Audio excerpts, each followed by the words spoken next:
Hello friends, welcome to my YouTube channel GK quiz में आप सभी का बहुत बहुत स्वागत है।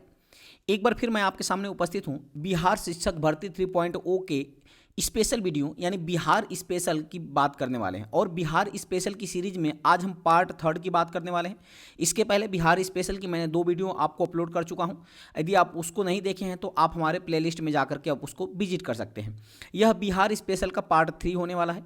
तो फ्रेंड्स, यकीन मानिए आप वीडियो को शुरू से अंत तक जरूर देखिएगा। यह जो वीडियो है ना, इसमें जो क्वेश्चन रखे गए हैं वो बीपीएससी जिस तरह से आपके एग्जाम में प्रश्न पूछा जाता है एकदम हूबहू उसी पैटर्न पे इस प्रश्न को रखे गए हैं, डिजाइन किए गए हैं। तो फ्रेंड्स, चलिए शुरू करते हैं बिना देरी किए हुए। लेकिन उसके पहले यदि आप मेरे चैनल पर नए होंगे तो चैनल को जरूर सब्सक्राइब कर लीजिएगा। साथ ही साथ बेल आइकन दबा करके ऑल कर लीजिएगा ताकि जो भी मैं वीडियो अपलोड करूँ उसका नोटिफिकेशन आपके पास पहुँच सके। तो चलिए शुरू करते हैं पहले क्वेश्चन से। पहले क्वेश्चन की बात करें फ्रेंड्स, तो पहला क्वेश्चन कह रहा है बिहार दिवस कब मनाया जाता है। तो याद रखिएगा फ्रेंड्स, सबको पता होगा बिहार दिवस जो मनाया जाता है वो 22 मार्च को मनाया जाता है। यानी 22 मार्च को बिहार दिवस मनाया जाता है। अब प्रश्न उठता है फ्रेंड्स कि 22 मार्च को ही बिहार दिवस क्यों मनाया जाता है। तो याद रखिएगा, आपको पता होगा कि 1905 में बंगाल का विभाजन हुआ था और बंगाल जो है फ्रेंड्स 2 भागों में बंट गया था। एक पूर्वी बंगाल में बंट गया था और एक था पश्चिमी बंगाल में, ठीक है ना। अब जब 1911 में दिल्ली दरबार लगता है, तो याद रखिएगा 1911 में जब दिल्ली दरबार लगता है तो इस समय जॉर्ज पंचम जो है, इंग्लैंड के राजा जॉर्ज पंचम आए हुए रहते हैं और उन्होंने इस बंगाल विभाजन को रद्द कर देता है। कौन करता है? बंगाल विभाजन को रद्द कर देते हैं। और बंगाल विभाजन रद्द करने के बाद फिर से वापस से बंगाल को 2 प्रांतों में बांट देते हैं। एक तो बन जाता है बिहार, क्या बन जाता है? एक बन जाता है बिहार और दूसरा बन जाता है फ्रेंड्स पश्चिम बंगाल। याद रखिएगा, एक बन जाता है बिहार और दूसरा क्या होता है? पश्चिम बंगाल के में बांट दिया जाता है। तो बिहार और पश्चिम बंगाल को जब 2 प्रांत बनाया जाता है तो कब बनाया जाता है? वो बनाया जाता है 22 मार्च को ही बनाया जाता है, ठीक है ना। कब बनाया जाता है? 22 मार्च को ही बनाया जाता है 1912 में। इसीलिए प्रतिवर्ष 22 मार्च को बिहार दिवस मनाया जाता है। अब प्रश्न उठता है फ्रेंड्स कि 22 मार्च बिहार दिवस मनाने की शुरुआत कब से होती है। तो याद रखिएगा, नीतीश कुमार जो मुख्यमंत्री वर्तमान में है, उस समय भी 2010 में भी मुख्यमंत्री थे नीतीश कुमार ही, और उन्होंने ही 22 मार्च को बिहार दिवस मनाने की घोषणा किया। तब से यानी वर्ष 2010 से 22 मार्च को बिहार दिवस के रूप में मनाया जाता है। ये भी आपको याद रखना है। तो उम्मीद करते हैं फ्रेंड्स पहला क्वेश्चन आप अच्छी तरह से समझ पाए होंगे। आगे बढ़ते हैं। अगला क्वेश्चन है बिहार की राजधानी कहाँ है। तो सबको पता है फ्रेंड्स बिहार की राजधानी कहाँ है। तो बिहार की राजधानी पटना है और इसी पटना को फ्रेंड्स पाटलिपुत्र के नाम से जाना जाता था। याद रखिएगा, इसका पुराना नाम क्या था? पाटलिपुत्र। अब याद रखिएगा, इसका पाटलिपुत्र नाम किसने रखा था? तो एक शासक था फ्रेंड्स बिंबिसार। याद रखिएगा, एक शासक था बिंबिसार और बिंबिसार का पुत्र था अजातशत्रु। बिंबिसार का पुत्र कौन था? अजातशत्रु जो था वो बिंबिसार का पुत्र था। जो कि बिंबिसार कौन था? तो ये हर्यक वंश का संस्थापक था बिंबिसार, जिसका पुत्र था अजातशत्रु। और अजातशत्रु का पुत्र था उदयन। क्या था फ्रेंड्स? उदयन। और इसी उदयन ने फ्रेंड्स बिहार का जो पटना है ना, उसका नाम क्या रखा था? पाटलिपुत्र रखा था। ये भी आपको याद रखना है। हालांकि बिंबिसार को मार करके फ्रेंड्स अजातशत्रु जो है ये शासक बन गया था मगध का। उसके बाद उदयन ने भी क्या किया? अजातशत्रु को मार करके मगध का शासक बन गया था। और इसी उदयन ने फ्रेंड्स बिहार का जो पटना है ना, उसका नाम क्या रखा था? पाटलिपुत्र रखा था। तो ये भी आपको याद रखना है। तो इस क्वेश्चन का जो विकल्प है, विकल्प नंबर ए बिल्कुल सही हो जाएगा। आगे बढ़ते हैं। अगला क्वेश्चन है बिहार का उच्च न्यायालय कहाँ स्थित है। तो फ्रेंड्स सबको पता है बिहार का जो उच्च न्यायालय है वो पटना में स्थित है। कहाँ स्थित है? तो बिहार का उच्च न्यायालय पटना में स्थित है। यानी इस क्वेश्चन का जो विकल्प हो जाएगा, विकल्प नंबर ए बिल्कुल सही हो जाएगा। आगे बढ़ते हैं अगले क्वेश्चन की तरफ। अगला क्वेश्चन है बिहार का राजकीय भाषा क्या है। तो फ्रेंड्स बिहार की राजकीय भाषा की मैं बात करूं तो हिंदी और उर्दू है। कौन सा ऑप्शन हो जाएगा? तो ऑप्शन ए बिल्कुल सही हो जाएगा। बिहार की राजकीय भाषा हिंदी और उर्दू है। तो हिंदी की बात करें तो बिहार की प्रथम राजकीय भाषा है और उर्दू की बात करें तो बिहार की द्वितीय राजकीय भाषा उर्दू है। तो ये भी आपको याद रखना है, ठीक है। चलिए आगे बढ़ते हैं। अगला क्वेश्चन कह रहा है बिहार का राजकीय वृक्ष क्या है।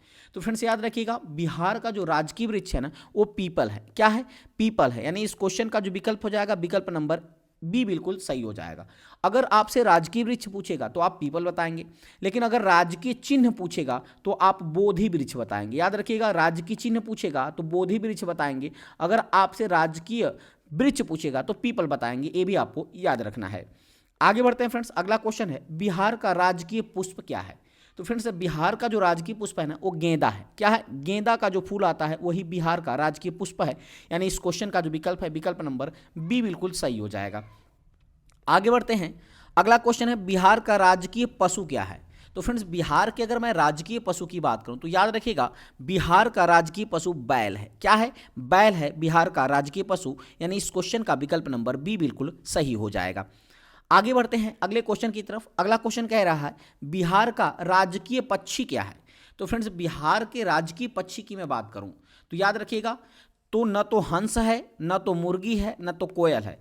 यानी कह सकते हैं फ्रेंड्स उपयुक्त में से कोई नहीं। यानी इस क्वेश्चन का विकल्प नंबर ई बिल्कुल सही हो जाएगा। बिहार का राजकीय पक्षी उपयुक्त में से कोई नहीं है। तो आखिर है क्या? तो याद रखिएगा बिहार का जो राजकीय पक्षी है वो गौरैया है। क्या फ्रेंड्स? गौरैया जो है बिहार का राजकीय पक्षी है। तो उम्मीद करते हैं इतना आप अच्छी तरह से समझ पाए होंगे। चलिए आगे बढ़ते हैं।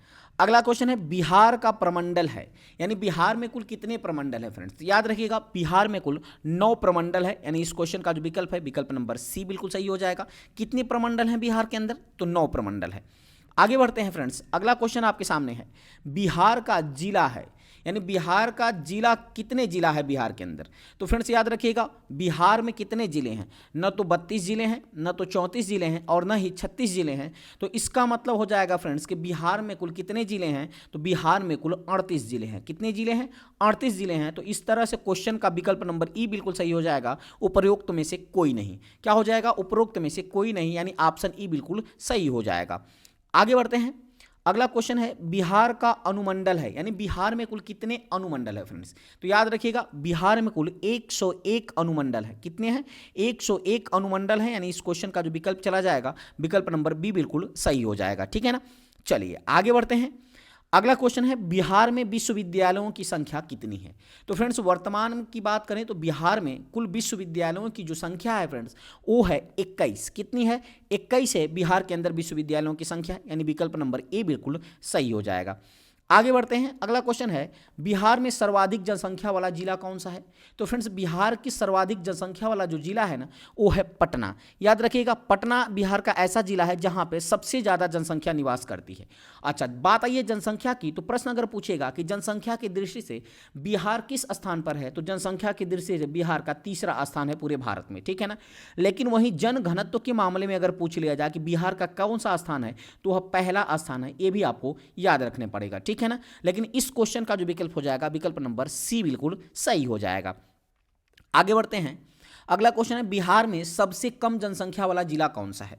तो याद रखिएगा फ्रेंड्स बिहार में सबसे कम जनसंख्या वाला जो जिला है ना वो अकॉर्डिंग टू ऑप्शन शेखपुरा हो जाएगा। क्या हो जाएगा? अकॉर्डिंग टू ऑप्शन शेखपुरा हो जाएगा। यानी इस क्वेश्चन का जो विकल्प हो जाएगा फ्रेंड्स विकल्प नंबर बी बिल्कुल सही हो जाएगा। यानी बिहार में सबसे कम जनसंख्या वाला जिला शेखपुरा है और सबसे ज़्यादा जनसंख्या वाला जिला पटना है। आगे बढ़ते हैं फ्रेंड्स। अगला क्वेश्चन है बिहार में सबसे कम लिंगानुपात वाला जिला कौन सा है? तो सबसे कम लिंगानुपात वाला जिला पूछ रहा है तो फ्रेंड्स याद रखिएगा बिहार का सबसे कम लिंगानुपात वाला जिला है मुंगेर। क्या फ्रेंड्स? मुंगेर जो है यह बिहार का सबसे कम लिंगानुपात वाला जिला है। यानी इस क्वेश्चन का विकल्प नंबर ए बिल्कुल सही हो जाएगा। आगे बढ़ते हैं। अगला क्वेश्चन है बिहार में सर्वाधिक लिंगानुपात वाला जिला क्या है? तो याद रखिएगा बिहार में सर्वाधिक लिंगानुपात वाला अगर मैं जिला पूछूं फ्रेंड्स तो ये हो जाएगा गोपालगंज। ठीक है ना। सबसे कम लिंगानुपात वाला जिला कौन सा हो जाएगा? तो मुंगेर हो जाएगा। और सबसे ज़्यादा यानी सर्वाधिक लिंगानुपात जिला हो जाएगा गोपालगंज। तो ये भी आपको याद रखना है। आगे बढ़ते हैं। अगला क्वेश्चन है बिहार में सर्वाधिक साक्षरता दर वाला जिला कौन सा है? तो बिहार में सर्वाधिक साक्षरता दर वाला जिला हो जाएगा रोहतास। क्या हो जाएगा फ्रेंड्स? रोहतास जो है ना यह बिहार में सर्वाधिक साक्षरता दर वाला जिला है। अगर मैं रोहतास जिले की साक्षरता दर की बात करूं तो ये कितना है फ्रेंड्स? तो ये है 73.37% यहाँ इसकी साक्षरता दर है। ये भी आपको याद रखना है। आगे बढ़ते हैं फ्रेंड्स। अगला क्वेश्चन है बिहार में सबसे कम साक्षरता वाला जिला कौन सा है? तो बिहार में सबसे कम साक्षरता वाला जिला है पूर्णिया।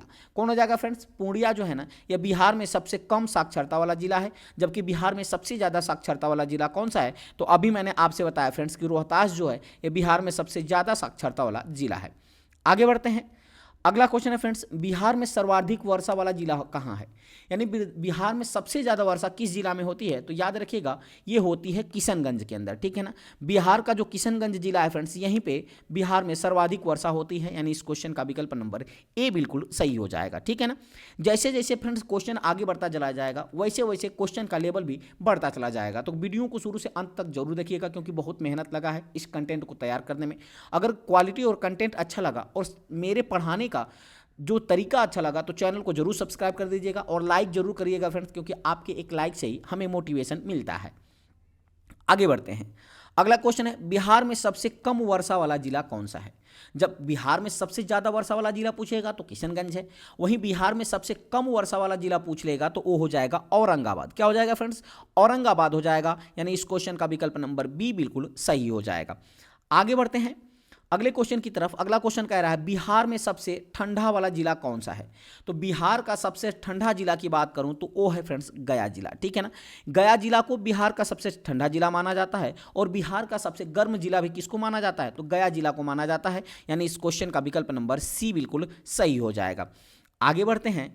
अगला क्वेश्चन है, बिहार में सबसे बड़ा नगर कौन सा है? यानी बिहार का सबसे बड़ा नगर अगर आपसे पूछ रहा है फ्रेंड्स, तो याद रखिएगा बिहार का सबसे बड़ा नगर न तो भागलपुर है, न तो दरभंगा है, न तो मधुबनी है, यानी कह सकते हैं इसका विकल्प जो चला जाएगा विकल्प नंबर ई के साथ चला जाएगा, उपरोक्त में से कोई नहीं, यानी इस क्वेश्चन का विकल्प नंबर ई बिल्कुल सही हो जाएगा। अब प्रश्न उठता है कि सर है कौन? तो वो पटना है। याद रखिएगा मात्र एक बड़ा नगर है बिहार में, सबसे बड़ा नगर वो पटना है, ये भी आपको याद रखना है।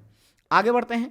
अगला क्वेश्चन है, मूल रूप से बिहार शब्द का अर्थ क्या है? तो मूल रूप से बिहार शब्द का अर्थ अगर आपसे पूछा जाए तो ये हो जाएगा बौद्ध मठ। क्या हो जाएगा? बौद्ध मठ हो जाएगा, यानी इस क्वेश्चन का जो विकल्प हो जाएगा विकल्प नंबर ए बिल्कुल सही हो जाएगा, ठीक है ना। चलिए क्वेश्चन की श्रृंखला को आगे बढ़ाते हैं।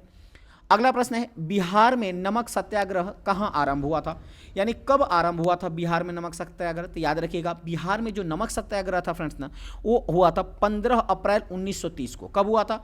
15 अप्रैल 1930 को बिहार में नमक सत्याग्रह आरंभ हुआ था, यानी इस क्वेश्चन का जो विकल्प चला जाएगा विकल्प नंबर सी के साथ चला जाएगा, ये भी आपको याद रखना है, ठीक है। चलिए आगे बढ़ते हैं अगले क्वेश्चन की तरफ। अगला क्वेश्चन है, बिहार का पृथक प्रांत के रूप में गठन की मांग कब प्रस्तुत किया गया था? तो बिहार का पृथक प्रांत के रूप में गठन की जो मांग की गई थी फ्रेंड्स, याद रखिएगा वो किया गया था 1906 में। कब किया गया था? 1906 में, यानी इस क्वेश्चन का जो विकल्प हो जाएगा विकल्प नंबर बी बिल्कुल सही हो जाएगा, ठीक है ना। चलिए आगे बढ़ते हैं। अगला क्वेश्चन है, बिहार का मुगल साम्राज्य के प्रांत के रूप में गठन किया गया था, यानी बिहार का मुगल साम्राज्य के प्रांत के रूप में कब गठन किया गया था? तो ये आपको बताना है। तो याद रखिएगा ये किया गया था 1580 में ना। कब किया गया था? तो 1580 में किया गया था, यानी इस क्वेश्चन का विकल्प नंबर सी बिल्कुल सही हो जाएगा। चलिए आगे बढ़ते हैं। अगला क्वेश्चन है, बिहार विधानसभा में वर्तमान में कुल कितने सदस्य हैं? तो फ्रेंड्स याद रखिएगा झारखंड के अलग होने के बाद बिहार विधानसभा में कुल 243 सदस्य हैं ना। विधानसभा में कुल 243 सदस्य हैं, यानी इस क्वेश्चन का विकल्प नंबर बी बिल्कुल सही हो जाएगा। वहीं लोकसभा की बात करें तो याद रखिएगा लोकसभा में कुल 40 सदस्य हैं, और राज्यसभा की बात करें तो राज्यसभा में कुल 16 सदस्य हैं, जबकि विधान परिषद में कुल 75 सदस्य हैं। ये भी आपको याद रखना है, ठीक है ना। चलिए आगे बढ़ते हैं। अगला क्वेश्चन है, बिहार में लोकसभा के लिए कुल कितने सदस्य चुने जाते हैं? तो बिहार में कुल लोकसभा के लिए फ्रेंड्स मैंने आपसे बताया न तो 20 होंगे, न तो 25 होंगे, न तो 30 होंगे, यानी ऑप्शन किसके साथ चला जाएगा? ऑप्शन ई के साथ चला जाएगा, यानी विकल्प नंबर ई बिल्कुल सही हो जाएगा। कुल कितने हैं? तो फ्रेंड्स कुल 40 हैं, ये भी आपको याद रखना है, ठीक है ना। चलिए आगे बढ़ते हैं फ्रेंड्स अगले क्वेश्चन की तरफ। अगला क्वेश्चन है, पटना उच्च न्यायालय की स्थापना कब हुई थी? तो फ्रेंड्स याद रखिएगा पटना उच्च न्यायालय की स्थापना जो हुई थी वो हुई थी 1916 के अंदर। कब हुई थी? 1916 में हुई थी पटना उच्च न्यायालय की स्थापना, यानी इस क्वेश्चन का जो विकल्प है विकल्प नंबर ए बिल्कुल सही हो जाएगा, ठीक है। चलिए आगे बढ़ते हैं। अगला क्वेश्चन है, बिहार में राज्यसभा की कितनी सीटें हैं? तो मैंने आपसे बताया फ्रेंड्स कि बिहार में राज्यसभा की जो सीटें हैं वो 16 सीटें हैं। कितनी सीटें हैं फ्रेंड्स? तो राज्यसभा की 16 सीटें हैं। तो इस तरह से जो विकल्प चला जाएगा विकल्प नंबर ई बिल्कुल सही हो जाएगा, यानी उपरोक्त में से कोई नहीं। क्या होगा फ्रेंड्स? उपरोक्त में से कोई नहीं, विकल्प नंबर ई बिल्कुल सही हो जाएगा। राज्यसभा की 16 सीटें हैं, जबकि लोकसभा की 40 सीटें हैं, और इस लोकसभा की 40 सीटों में जो 6 सीटें हैं ना, ये किसके लिए फ्रेंड्स है? तो याद रखिएगा ये जो 6 सीटें हैं यह अनुसूचित जाति के लिए रिजर्व होती हैं। आगे बढ़ते हैं, अगला क्वेश्चन है झारखंड बिहार से कब पृथक हुआ था। तो फ्रेंड्स याद रखिएगा, झारखंड जो है बिहार से 15 नवंबर सन 2000 को पृथक हुआ था। यानी इस क्वेश्चन का जो विकल्प है, विकल्प नंबर ए बिल्कुल सही हो जाएगा। 15 नवंबर सन 2000 को अलग हुआ था झारखंड से, बिहार से झारखंड, ठीक है ना। चलिए आगे बढ़ते हैं, अगला क्वेश्चन है बिहार और उड़ीसा का विभाजन कब हुआ था। तो फ्रेंड्स याद रखिएगा, बिहार और उड़ीसा का विभाजन जो हुआ था ना, वो हुआ था 1936 में। कब हुआ था? 1936 में हुआ था। यानी इस क्वेश्चन का विकल्प नंबर बी बिल्कुल सही हो जाएगा। बिहार और उड़ीसा का विभाजन होता 1936 में। आगे बढ़ते हैं, अगला क्वेश्चन है बिहार सोशलिस्ट पार्टी के संस्थापक कौन थे। तो बिहार सोशलिस्ट पार्टी के संस्थापक की बात करें तो याद रखिएगा फ्रेंड्स, वो थे जयप्रकाश नारायण। कौन था? जयप्रकाश नारायण थे। यानी इस क्वेश्चन का जो विकल्प है, विकल्प नंबर ए बिल्कुल सही हो जाएगा। चलिए आगे बढ़ते हैं, अगला क्वेश्चन है बिहार के प्रमुख समाचार पत्र बिहारी के संपादक कौन थे। तो बिहार का जो प्रमुख समाचार पत्र था जिसका नाम है बिहारी, तो बिहारी का संपादक अगर पूछ लिया जाए तो फ्रेंड्स बाबू महेश्वर प्रसाद थे। कौन थे? बाबू महेश्वर प्रसाद जो थे ये बिहारी के संपादक थे। यानी इस क्वेश्चन का विकल्प नंबर सी बिल्कुल सही हो जाएगा। चलिए आगे बढ़ते हैं, अगला क्वेश्चन है बिहार में किस स्थान पर भारतीय राष्ट्रीय कांग्रेस का 1922 का अधिवेशन हुआ था। मोस्ट इंपॉर्टेंट आपके सामने है फ्रेंड्स, क्योंकि बिहार में 3 बार अधिवेशन हुआ था। एक बार तो 1912 में हुआ था, एक बार 1922 में हुआ था और एक बार 1940 में हुआ था। जो 1912 वाला हुआ था फ्रेंड्स याद रखिएगा, ये बांकीपुर पटना में हुआ था। बांकीपुर पटना में हुआ था, जिसका अध्यक्षता किसने किया था? तो RN मुधोलकर ने इसकी अध्यक्षता किया था। 1922 वाला जो अधिवेशन हुआ था फ्रेंड्स याद रखिएगा, 1922 का जो अधिवेशन हुआ था इसके ये कहाँ हुआ था? तो ये हुआ था फ्रेंड्स याद रखिएगा, ये हुआ था आपका, ठीक है, रामगढ़। कहाँ हुआ था फ्रेंड्स? रामगढ़, ठीक है ना। कहाँ हुआ था फ्रेंड्स? तो गया में, सॉरी गया में हुआ था। कहाँ हुआ था? गया में हुआ था ना, गया में हुआ था। और इसकी अध्यक्षता किसने किया था? चित्तरंजन दास ने किया था। किसने किया था? चित्तरंजन दास ने। वही 1940 का जो अधिवेशन होता है फ्रेंड्स याद रखिएगा, ये कहाँ हुआ था? तो ये हुआ था रामगढ़ के अंदर। तो ये भी आपको याद रखना है। तो प्रश्न आपसे पूछा है कि भारतीय राष्ट्रीय कांग्रेस किस स्थान पर 1922 का अधिवेशन हुआ था भारतीय राष्ट्रीय कांग्रेस का। तो ऑप्शन के अनुसार विकल्प नंबर सी बिल्कुल सही हो जाएगा, गया में ना। कहाँ हुआ था फ्रेंड्स? गया में हुआ था। ये भी आपको याद रखना है। चलिए आगे बढ़ते हैं फ्रेंड्स अगले क्वेश्चन की तरफ। अगला क्वेश्चन है बिहार में किसान सभा की स्थापना किसके द्वारा किया गया था। तो फ्रेंड्स याद रखिएगा, बिहार में किसान सभा की स्थापना किया गया था सहजानंद सरस्वती के द्वारा। किसके द्वारा किया गया था? सहजानंद सरस्वती के द्वारा किया गया था। यानी इस क्वेश्चन का जो विकल्प हो जाएगा फ्रेंड्स, विकल्प नंबर ए बिल्कुल सही हो जाएगा। चलिए आगे बढ़ते हैं फ्रेंड्स, अगला क्वेश्चन आपके सामने है बिहार प्रांतीय किसान सभा का गठन किस सन में हुआ था। तो बिहार प्रांतीय किसान सभा का जो गठन हुआ था फ्रेंड्स, वो हुआ था मार्च 1929 को। कब हुआ था? मार्च 1929 को। यानी इस क्वेश्चन का जो विकल्प है, विकल्प नंबर सी बिल्कुल सही हो जाएगा। आगे बढ़ते हैं, अगला क्वेश्चन है बिहार बंगाल से कब अलग हुआ। तो फ्रेंड्स बिहार जो है बंगाल से कब अलग हुआ था, तो आप सबको पता है, अभी मैंने बताया फ्रेंड्स कब अलग हुआ था। तो ये हुआ था 1912 में। कब हुआ था? 22 मार्च 1912 को अलग हुआ था। यानी इस क्वेश्चन का जो विकल्प है, विकल्प नंबर बी बिल्कुल सही हो जाएगा। चलिए आगे बढ़ते हैं, अगला क्वेश्चन है 1857 की क्रांति के समय बिहार का नेता कौन था। यानी 1857 की क्रांति के समय बिहार का नेतृत्व तो किस नेता ने किया था? वो किया था फ्रेंड्स कुंवर सिंह ने। किसने किया था? कुंवर सिंह के। हालांकि कुंवर सिंह की जब मृत्यु हो गई थी फ्रेंड्स, तो इसका नेतृत्व अमर सिंह ने किया था। किसने किया था? अमर सिंह ने। तो ये भी आपको याद रखना है, ठीक है ना। तो प्रश्न पूछा जाता है कि कुंवर सिंह की मृत्यु के बाद 1857 की क्रांति का नेतृत्व किसने किया था? तो अमर सिंह ने किया था। ये भी आपको याद रखना है। आगे बढ़ते हैं, अगला क्वेश्चन है पटना को प्रांतीय राजधानी कब बनाया गया था। तो फ्रेंड्स याद रखिएगा, पटना को प्रांतीय राजधानी बनाया गया था, किसने बनाया था? तो शेर शाह ने बनाया था। यानी इस क्वेश्चन का जो विकल्प है, विकल्प नंबर ए बिल्कुल सही हो जाएगा। पटना को प्रांतीय राजधानी बनाया था शेर शाह ने। चलिए आगे बढ़ते हैं फ्रेंड्स, अगला क्वेश्चन है बिहार में सर्वाधिक लोकप्रिय सुल्तान कौन था।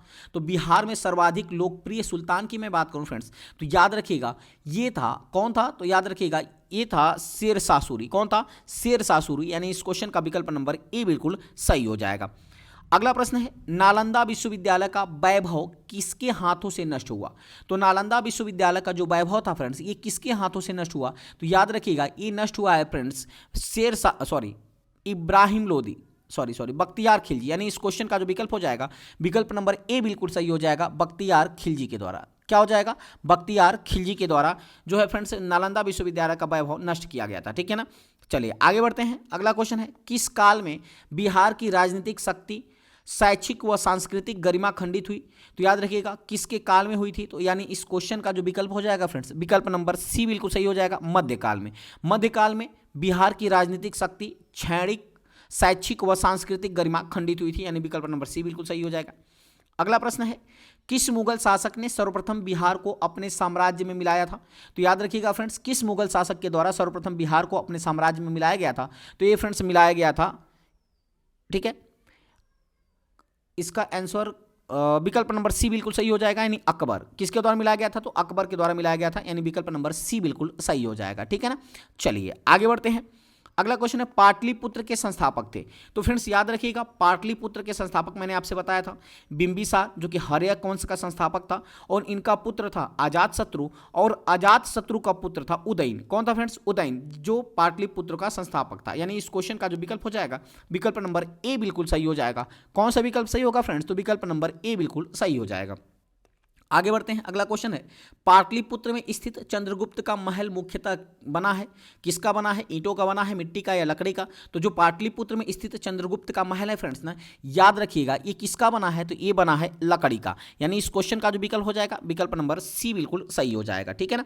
चलिए आगे बढ़ते हैं। अगला क्वेश्चन है, पाटलिपुत्र में इनमें से किस शासक ने सर्वप्रथम अपनी राजधानी बनाई थी, तो पाटलिपुत्र को किस शासक ने सर्वप्रथम अपनी राजधानी बनाई थी, तो याद रखिएगा ये बनाया था फ्रेंड्स चंद्रगुप्त मौर्य ने। चंद्रगुप्त मौर्य ने पाटलिपुत्र को अपना पहली बार राजधानी बनाया था, यानी इस क्वेश्चन का विकल्प नंबर ए बिल्कुल सही हो जाएगा। आगे बढ़ते हैं। अगला क्वेश्चन है, बिहार में 1857 की क्रांति के नेता कुंवर सिंह का देहांत कब हुआ था, तो फ्रेंड्स याद रखिएगा 1857 के क्रांति के नेता जो कुंवर सिंह थे, जो बिहार से नेतृत्व कर रहे थे, इनका निधन कब हुआ था फ्रेंड्स, तो याद रखिएगा इनका निधन हुआ था कब, 26 अप्रैल 1858 में। कब हुआ था फ्रेंड्स, तो 26 अप्रैल 1858 को हुआ था, यानी विकल्प नंबर सी बिल्कुल सही हो जाएगा, ठीक है ना। चलिए आगे बढ़ते हैं।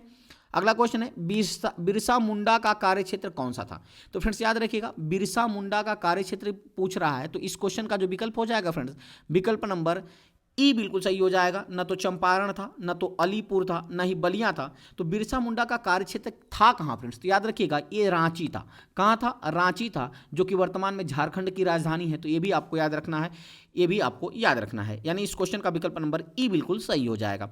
आगे बढ़ते हैं। अगला क्वेश्चन है, स्वामी सहजानंद का संबंध था, यानी स्वामी सहजानंद का संबंध किससे था, तो याद रखिएगा फ्रेंड्स स्वामी सहजानंद का जो संबंध था वो था बिहार के किसान आंदोलन से। किससे था, बिहार के किसान आंदोलन से, यानी इस क्वेश्चन का विकल्प नंबर सी बिल्कुल सही हो जाएगा। चलिए आगे बढ़ते हैं फ्रेंड्स। अगला क्वेश्चन है, चंद्रगुप्त मौर्य के गुरु कौन थे, तो फ्रेंड्स चंद्रगुप्त मौर्य की अगर मैं गुरु की बात करूं तो सबको पता होगा ये चाणक्य थे चंद्रगुप्त मौर्य के गुरु, यानी विकल्प नंबर ए बिल्कुल सही हो जाएगा। अगला क्वेश्चन है, इनमें से कौन बिहार में किसान आंदोलन के साथ जुड़े थे, तो याद रखिएगा फ्रेंड्स किसान आंदोलन से बिहार में कौन जुड़ा था, जो ऑप्शन दिया है इसके अकॉर्डिंग आपको बताना है। तो इस क्वेश्चन का जो विकल्प हो जाएगा फ्रेंड्स, याद रखिएगा विकल्प नंबर ए बिल्कुल सही हो जाएगा, राजेंद्र प्रसाद। क्या हो जाएगा, राजेंद्र प्रसाद, यानी विकल्प नंबर ए बिल्कुल सही हो जाएगा। आगे बढ़ते हैं। अगला क्वेश्चन है, कांग्रेस सोशलिस्ट पार्टी की पहली बैठक कब हुई थी, तो फ्रेंड्स याद रखिएगा कहाँ हुई थी, कांग्रेस सोशलिस्ट पार्टी की पहली बैठक कहाँ हुई थी, तो फ्रेंड्स याद रखिएगा पहली बैठक हुई थी पटना के अंदर। कहाँ हुई थी, पटना के अंदर, यानी इस क्वेश्चन का जो विकल्प हो जाएगा फ्रेंड्स विकल्प नंबर सी बिल्कुल सही हो जाएगा, ठीक है। कहाँ हुई थी फ्रेंड्स, तो पटना के अंदर होती है। चलिए आगे बढ़ते हैं। अगला क्वेश्चन है, श्री नरसिंह नारायण क्या थे, तो फ्रेंड्स श्री नरसिंह नारायण की अगर मैं पूछूं आपसे कि श्री नरसिंह नारायण क्या थे, तो याद रखिएगा ये कौन थे फ्रेंड्स, तो ये थे एक समाजवादी थे। क्या थे, समाजवादी थे, यानी इस क्वेश्चन का जो विकल्प हो जाएगा विकल्प नंबर ए बिल्कुल सही हो जाएगा। कौन थे फ्रेंड्स, तो समाजवादी थे। आगे बढ़ते हैं। अगला क्वेश्चन है, जयप्रकाश नारायण किस पार्टी से संबंधित है, तो फ्रेंड्स याद रखिएगा जयप्रकाश नारायण किस पार्टी से संबंधित है, तो इस क्वेश्चन का जो विकल्प हो जाएगा विकल्प नंबर सी बिल्कुल सही हो जाएगा। जयप्रकाश नारायण का संबंध समाजवादी पार्टी से था। किससे था, समाजवादी पार्टी से, यानी इस क्वेश्चन का विकल्प नंबर सी बिल्कुल सही हो जाएगा।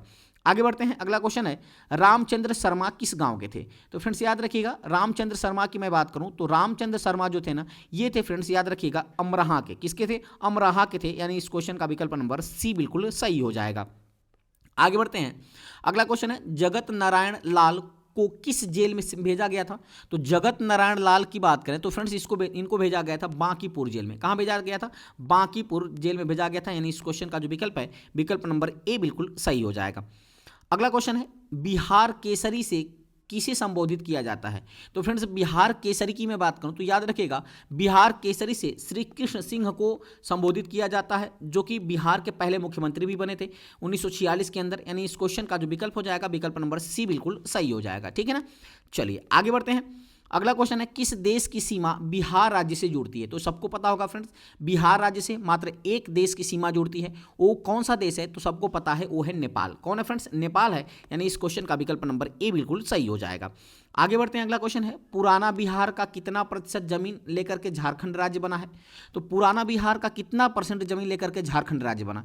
तो याद रखिएगा इस क्वेश्चन की बात करूं तो इस क्वेश्चन का विकल्प नंबर बी बिल्कुल सही हो जाएगा। यानी 45.85% पर कौन बना? झारखंड बना। ये भी आपको याद रखना है। अगला प्रश्न है बिहार का शोक निम्नलिखित में से किसे कहा जाता है? तो फ्रेंड्स बिहार का जो शोक है ना, ये कोसी नदी को बिहार का शोक कहा जाता है। यह सबसे ज़्यादा मार्ग बदलने वाली नदी है। तो कभी कभी प्रश्न पूछ लेता है कि बिहार की वो कौन सी नदी है जो सबसे ज़्यादा मार्ग बदलती है? तो वो है कोसी नदी, और जिसे बिहार का शोक कहा जाता है। यानी विकल्प नंबर बी बिल्कुल सही हो जाएगा। चलिए और सोन नदी की चर्चा करें फ्रेंड्स, याद रखिएगा ये अमरकंटक से निकल करके ना, अमरकंटक से निकल करके जो गंगा की एकमात्र सहायक नदी है जो कि उत्तर की तरफ बहती है, अमरकंटक की पहाड़ी से यानी दक्षिण से निकल करके उत्तर की तरफ जा करके गंगा में मिल जाती है। ये सोन नदी एकमात्र ऐसी नदी है, ये भी आपको याद रखना है। आगे बढ़ते हैं। अगला क्वेश्चन है आम की वह प्रजाति जो केवल बिहार में ही उपजाई जाती है वो कौन सी है? तो फ्रेंड्स याद रखिएगा आम की कौन सी प्रजाति है जो केवल बिहार में ही उपजाई जाती है? तो इस क्वेश्चन का जो विकल्प हो जाएगा विकल्प नंबर हो जाएगा ई, उपयुक्त में से कोई भी नहीं। न तो दशहरी तो आपको पता है बनारस में उत्तर प्रदेश में, न तो जर्दालू है, न तो लंगड़ा आम। ठीक है ना, तो कौन सा हो जाएगा फ्रेंड्स? तो याद रखिएगा सफ़ेदा, इसका नाम है सफ़ेदा। ये केवल सफ़ेदा आम ऐसी प्रजाति है जो केवल बिहार में ही उपजाई जाती है। तो इस क्वेश्चन का जो विकल्प है विकल्प नंबर ई बिल्कुल सही हो जाएगा, उपरोक्त में से कोई नहीं। आगे बढ़ते हैं।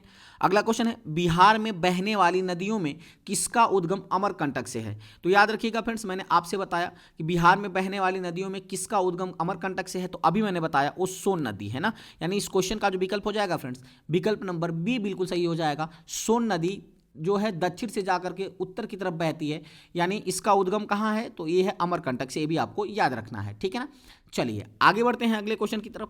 संपूर्ण बिहार राज्य स्थित है, तो संपूर्ण बिहार राज्य में क्या स्थित है? तो याद रखिए फ्रेंड्स संपूर्ण बिहार राज्य में मैदानी क्षेत्र में स्थित है। यानी इस क्वेश्चन का विकल्प नंबर ए बिल्कुल सही हो जाएगा। संपूर्ण बिहार कहाँ स्थित है? तो मैदानी भागों में स्थित है। आगे बात करते हैं। अगला क्वेश्चन है बिहार में तेल शोधक कारखाना कहाँ है? तो याद रखना फ्रेंड्स सबको पता होगा ये बिहार के बरौनी में तेल शोधक कारखाना है, यानी जिसकी पाइपलाइन आसाम से जुड़ी हुई है। यानी इस क्वेश्चन का जो विकल्प है विकल्प नंबर सी बिल्कुल सही हो जाएगा। आगे बढ़ते हैं। अगला क्वेश्चन है बिहार की कौन सी नदी पर बहुउद्देशीय परियोजना का निर्माण कार्य किया जाता है? तो फ्रेंड्स याद रखिएगा बिहार की वह कौन सी नदी है जिस पर बहुउद्देशीय परियोजना का निर्माण किया जाता है? तो इस क्वेश्चन का जो विकल्प हो जाएगा फ्रेंड्स विकल्प नंबर ई बिल्कुल सही हो जाएगा, उपरोक्त में से कोई नहीं। यानी ये जो बिहार की नदियां हैं ना इन पर कोई भी बहुउद्देशीय परियोजना का निर्माण नहीं है। तो ये क्वेश्चन विकल्प नंबर डी बिल्कुल सही हो जाएगा, उपरोक्त में से एक से अधिक ये हो जाएगा। देखिए उपरोक्त में से कोई नहीं, ठीक है, उपरोक्त में से कोई नहीं होगा ना, उपरोक्त में से क्या हो जाएगा? कोई नहीं। एक कोई नहीं है जिस पर बिहार में बहुउद्देशीय परियोजना का निर्माण किया गया है। ठीक है ना, चलिए आगे बढ़ते हैं। अगला क्वेश्चन है किस फसल के उत्पादन में बिहार देश अग्रणी है? तो फ्रेंड्स आपको बताना है कि किस फसल के उत्पादन में बिहार देश अग्रणी है। तो इस क्वेश्चन का जो विकल्प हो जाएगा विकल्प नंबर सी बिल्कुल सही हो जाएगा, मखाना के। ठीक है ना, अभी हाल ही में मिथिला मखाना को फ्रेंड्स GI टैग प्रदान किया गया है बिहार को, ये भी आपको याद रखना है। और मखाना में जो है बिहार देश अग्रणी है, विकल्प नंबर सी बिल्कुल सही हो जाएगा। आगे बढ़ते हैं। अगला क्वेश्चन है बिहार में डालमिया नगर किसके लिए प्रसिद्ध है? तो फ्रेंड्स बिहार का जो डालमिया नगर है ना वो किसके लिए प्रसिद्ध है? तो याद रखिएगा जो डालमिया है ना फ्रेंड्स वो डालमिया नगर सीमेंट के लिए प्रसिद्ध है। किसके लिए है? सीमेंट के लिए प्रसिद्ध है। तो इस अकॉर्डिंग टू ऑप्शन जो है एक कोई विकल्प नहीं सही है, यानी कह सकते हैं कि उपरोक्त में से कोई नहीं, यानी विकल्प नंबर ई बिल्कुल सही हो जाएगा। ठीक है ना, डालमिया जो है फ्रेंड्स ना वो सीमेंट फैक्ट्री के लिए जाना जाता है, ये भी आपको याद रखना है। आगे बढ़ते हैं। अगला क्वेश्चन है बिहार में कोयले का अनुमानित भंडार कितना है? तो फ्रेंड्स बिहार में कोयले का अनुमानित भंडार आपसे अगर पूछा जाए तो याद रखिएगा वो कितना है? तो लगभग 16 करोड़ टन अनुमानित भंडार है, यानी विकल्प नंबर सी बिल्कुल सही हो जाएगा। ठीक है ना, चलिए आगे बढ़ते हैं अगले क्वेश्चन की तरफ। अगला क्वेश्चन है पूर्वी मध्य रेलवे क्षेत्र का मुख्यालय कहाँ स्थित है? तो पूर्वी मध्य रेलवे क्षेत्र का जो मुख्यालय है ना फ्रेंड्स, ये कहाँ स्थित है? ये हाजीपुर में स्थित है। कहाँ स्थित है? हाजीपुर, बिहार के अंदर स्थित है। यानी इस क्वेश्चन का जो विकल्प हो जाएगा, विकल्प नंबर सी बिल्कुल सही हो जाएगा। चलिए आगे बढ़ते हैं अगले क्वेश्चन की तरफ।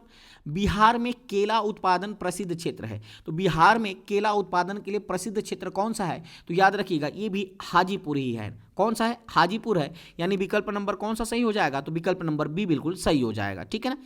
चलिए आगे बढ़ते हैं। अगला क्वेश्चन है, मखाना की खेती के लिए कौन सा देश का सबसे अग्रणी राज्य कौन सा है? तो सबको पता होगा मखाना की खेती के लिए सबसे अग्रणी राज्य बिहार है। यानी विकल्प नंबर सी बिल्कुल सही हो जाएगा। अगला प्रश्न है, ककोलत जलप्रपात बिहार के किस जिले में स्थित है? तो ककोलत जलप्रपात की मैं बात करूं तो यह बिहार के, याद रखिएगा फ्रेंड्स, यह बिहार के नवादा जिले में स्थित है। यानी इस क्वेश्चन का जो विकल्प है, विकल्प नंबर बी बिल्कुल सही हो जाएगा। ककोलत जलप्रपात जो है बिहार के नवादा जिले में स्थित है, ये भी आपको याद रखना है। ठीक है, चलिए आगे बढ़ते हैं। अगला क्वेश्चन, निम्नलिखित में से कौन सा शहर बिहार के सबसे पूर्वी भाग में स्थित है? तो याद रखिएगा फ्रेंड्स, बिहार के सबसे पूर्वी भाग में स्थित शहर कौन सा है? तो इस क्वेश्चन का जो विकल्प हो जाएगा फ्रेंड्स ना, याद रखिएगा विकल्प नंबर सी बिल्कुल सही हो जाएगा। जो कटिहार है ना, यह बिहार के सबसे पूर्वी भाग में स्थित है। यानी विकल्प नंबर सी बिल्कुल सही हो जाएगा। आगे बढ़ते हैं। अगला क्वेश्चन है, निम्नलिखित में से कौन सा शहर बिहार के सबसे पूर्वी भाग में स्थित है? तो अभी मैंने बताया कटिहार है ना।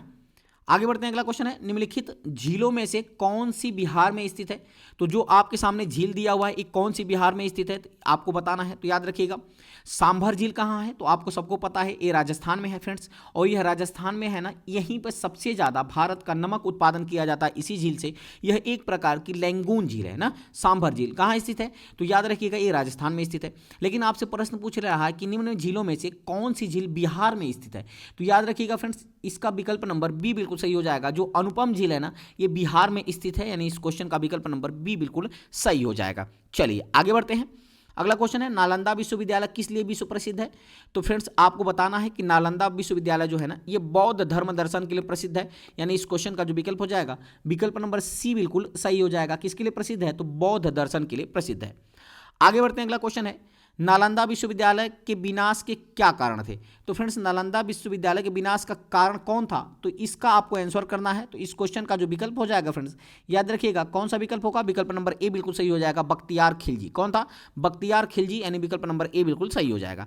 आगे बढ़ते हैं। अगला क्वेश्चन है, अंतिम मौर्य सम्राट कौन था? तो फ्रेंड्स अंतिम मौर्य सम्राट की अगर मैं बात करूं तो याद रखिएगा अंतिम मौर्य सम्राट था कौन? तो विहद्रथ था। कौन था? विहद्रथ जो था अंतिम मौर्य सम्राट था। यानी इस क्वेश्चन का जो विकल्प हो जाएगा फ्रेंड्स, विकल्प नंबर बी बिल्कुल सही हो जाएगा। ठीक है, चलिए आगे बढ़ते हैं अगले क्वेश्चन की तरफ। अगला क्वेश्चन है, गुप्त सम्राट जिसने हुणों को पराजित किया था वो कौन था? तो गुप्त सम्राट जिसने हुणों को पराजित किया था फ्रेंड्स, वो कौन था? तो इस क्वेश्चन का जो विकल्प हो जाएगा फ्रेंड्स, याद रखिएगा विकल्प नंबर ए बिल्कुल सही हो जाएगा, जिसका नाम था स्कंदगुप्त। क्या था? स्कंदगुप्त। ठीक है ना। चलिए आगे बढ़ते हैं। अगला क्वेश्चन है, सम्राट अशोक के पिता कौन थे? तो फ्रेंड्स सम्राट अशोक के पिता कौन थे? तो याद रखिएगा न तो बिंबिसार थे, न तो चंद्रगुप्त मौर्य थे, न तो बृहद्रथ थे। कौन थे? बिंदुसार थे। कौन थे फ्रेंड्स? बिंदुसार जो थे वो सम्राट अशोक के पिता थे। तो इस तरह से कह सकते हैं कि इस क्वेश्चन का विकल्प नंबर ई बिल्कुल सही हो जाएगा, उपरोक्त में से कोई नहीं। कौन था फ्रेंड्स? उपरोक्त में से कोई नहीं। बिंबिसार की बात करें तो हर्यक वंश का संस्थापक था, सबको पता है। और इसका पुत्र कौन था? तो इसका पुत्र था अजातशत्रु, और अजातशत्रु का पुत्र था उदयन, जिसने पाटलिपुत्र बसाया था। ये भी आपको याद रखना है। आगे बढ़ते हैं। अगला क्वेश्चन है, अशोक के शिलालेखों में प्रयुक्त भाषा कौन सी है? तो अशोक के जो शिलालेख मिले हैं फ्रेंड्स, उसमें प्रयुक्त जो भाषा है ना, याद रखिएगा वो कौन सी भाषा है? तो वह पाली भाषा है। कौन सी भाषा है? पाली भाषा है। यानी इस क्वेश्चन का जो विकल्प हो जाएगा, विकल्प नंबर ए बिल्कुल सही हो जाएगा। कौन सा विकल्प सही होगा फ्रेंड्स? तो विकल्प नंबर ए बिल्कुल सही हो जाएगा। आगे बढ़ते हैं। अगला क्वेश्चन है, वह स्रोत जिसमें पाटलिपुत्र के प्रशासन का वर्णन उपलब्ध है वह क्या है? तो वह स्रोत जिसमें पाटलिपुत्र का प्रशासन वर्णन है, अगर मैं उसकी बात करूं तो याद रखिएगा वो हो जाएगा इंडिका। क्या हो जाएगा? इंडिका पुस्तक जो मेगास्थनीज ने लिखा था ना, इसी पुस्तक में इसका स्रोत वर्णन है, इसी पुस्तक में इसका वर्णन है। यानी इस क्वेश्चन का विकल्प नंबर सी बिल्कुल सही हो जाएगा। कौन सा विकल्प सही होगा फ्रेंड्स? तो सबको पता है विकल्प नंबर सी बिल्कुल सही हो जाएगा। चलिए आगे बढ़ते हैं अगले क्वेश्चन की तरफ। अगला क्वेश्चन है, अजात शत्रु के वंश का नाम क्या था? तो अजात शत्रु के वंश का नाम था हर्यक वंश। क्या था? हर्यक वंश। यानी इस क्वेश्चन का विकल्प नंबर ए बिल्कुल सही हो जाएगा। इसको मैंने पीछे भी आपको इसका एक्सप्लेन करते आया हूं। अगला क्वेश्चन है, अजात शत्रु किस राज्य को पराजित नहीं कर सका था? तो अजात शत्रु जो है फ्रेंड्स, ये किस राज्य को पराजित नहीं कर सका था? याद रखिएगा, ये जो है अवंती को पराजित नहीं कर सका था, यानी इसका विकल्प नंबर ए बिल्कुल सही हो जाएगा। अगला प्रश्न है, ईसा पूर्व यानी छठी ईसा पूर्व सदी में विश्व की प्रथम गणतंत्रात्मक व्यवस्था कहाँ की थी? तो छठी सदी ईसा पूर्व में विश्व की प्रथम गणतंत्रात्मक जो व्यवस्था थी वो मात्र एक जगह की थी फ्रेंड्स। याद रखिएगा, वो कहाँ की थी? वैशाली की। कहाँ की थी? वैशाली की थी, यानी इस क्वेश्चन का विकल्प नंबर ए बिल्कुल सही हो जाएगा। चलिए आगे बढ़ते हैं अगले क्वेश्चन की तरफ। अगला क्वेश्चन है, निम्न नदियों में से सबसे अधिक नदी पथ परिवर्तन किया है, यानी किस नदी ने सबसे ज़्यादा अपना नदी पथ परिवर्तन करता है, यानी अपना रास्ता बदलती है? तो वो है कौन सी नदी? कोसी नदी। कौन सी नदी है? कोसी नदी है, यानी इस क्वेश्चन का विकल्प नंबर सी बिल्कुल सही हो जाएगा। चलिए आगे बढ़ते हैं। अगला क्वेश्चन है, किसके प्रयत्नों से बिहार प्रांतीय कांग्रेस का दूसरा अधिवेशन हुआ था?